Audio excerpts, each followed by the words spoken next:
ఒక సీతాకోక చిలుకను పట్టేసుకున్నా. చాలా అందంగా ఉంది అది. చాలా అంటే చాలా.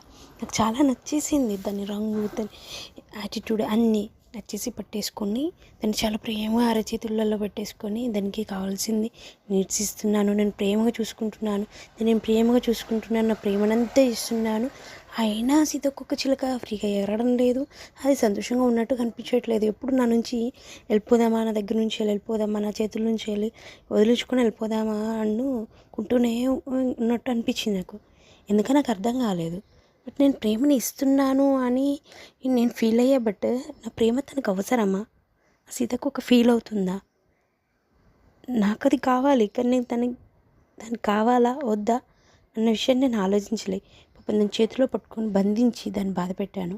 బట్ నేను ఇప్పుడు రియలైజ్ అయ్యాను, సీతకుక్కను బంధించడం కన్నా దాన్ని స్వేచ్ఛగా వదిలేస్తే తనకి ఇష్టం ఉన్నప్పుడు వచ్చి నన్ను వాలినప్పుడు ఆ స్పర్శ నాకు సంతోషాన్ని ఇస్తుంది.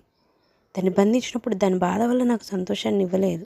ఇన్ని రోజులు సీతాకోక చిలుకను బాధ పెడుతూ ఉన్నందుకు నాకు బాధ అనిపించింది. అరే, నేను ఇంత ప్రేమను ఇస్తున్నా కూడా నాకు ఎందుకు ఇంత బాధ అనిపిస్తుంది అనుకున్నా. బట్ ఇప్పుడు అర్థమైంది ఏంటంటే, నేను దాన్ని బాధ పెట్టా కాబట్టి ఆ బాధ నాకు వచ్చింది కర్మ రూపంలో.